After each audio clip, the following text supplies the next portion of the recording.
Scriptos dictation dictated by Karthik, English Senior, August 2006. Ready? Start. Sir, at the very outset, I would like to express my gratitude to the honorable members who have participated in this debate and who have given concrete suggestions. As the honorable members are well aware, there have been statements both inside and outside the parliament to the effect that a large sum of money due to the government is locked up in litigation. As a matter of fact, it has also been stated in certain circles that the government are sleeping over the matter and that no serious action is being taken to collect those amounts. I would like to tell them that the government are taking drastic action to collect the amount due to the government. Sir, I would like to bring to the notice of the honorable members that a sum of rupees 1400 crores is involved in the cases pending before the various high courts and a sum of rupees 700 crores is involved in the cases pending before the Supreme Court of India. There was representation that the government should come up with a solution in order to clear the pending cases.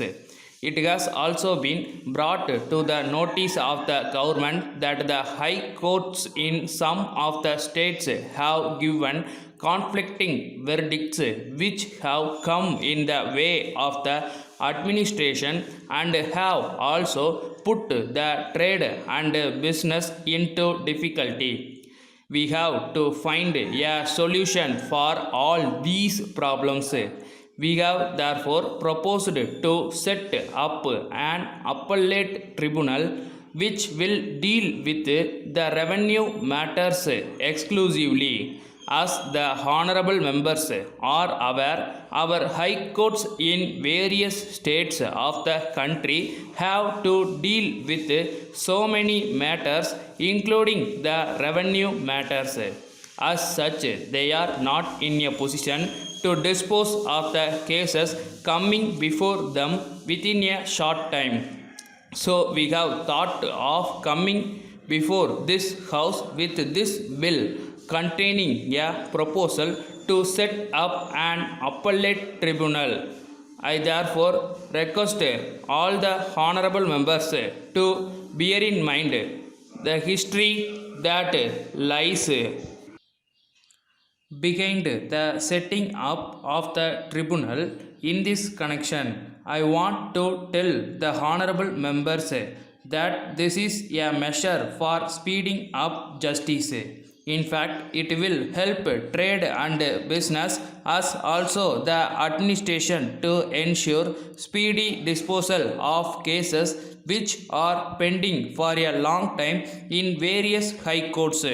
Today, the resources have a vital role to play in our economy. They are required for our various developmental activities. As an honorable member rightly pointed out, if revenues which are due to the government and through the government to the nation are held up because of the pending cases before the courts, it will create difficulties.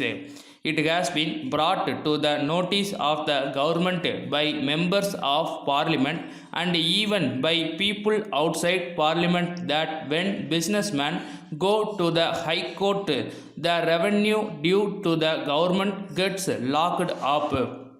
As such, the government will have to come up with a definite solution. Sir, if you take into consideration all these aspects, you will realize that it is in the interest of the trade as also administration to have a tribunal exclusively dealing with revenue matters. With this objective in mind, we have come up with this bill for setting up a tribunal. I appreciate the concern expressed by an honorable member that we should come up with clear legislation and there should not be any deficiency. I admire this through knowledge about constitutional points. I assure him that our law ministry has taken care of this. Letter dated 2nd December 2005 from John and Brothers to Messrs. Smith and Sons, Patel Road, Chennai. Dear Sirs, we are in receipt of your letter of the 20th November. We invite your attention to our letters in the matter of settlement of our claims for the damages sustained by our goods during transport.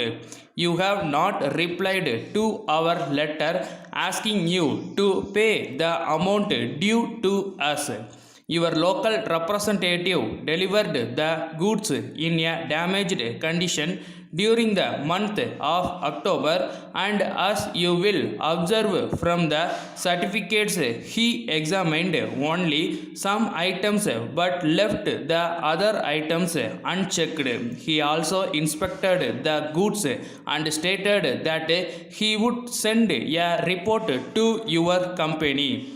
We had to prepare a list of all damaged goods together with their estimated value and prepare a claim at your local office in Bangalore before sending a notice through our lawyer. Even though we had asked your company to come and inspect the goods within a fortnight, no action has been taken in the matter. In the circumstances, it was presumed that the company had no intention to conduct an inspection of the damaged goods, and therefore, in all fairness, it was hoped that the company had accepted our claim for the damages. In this case, we have injured the goods and it is therefore necessary to survey the damages at once and compensate the loss. Yours faithfully,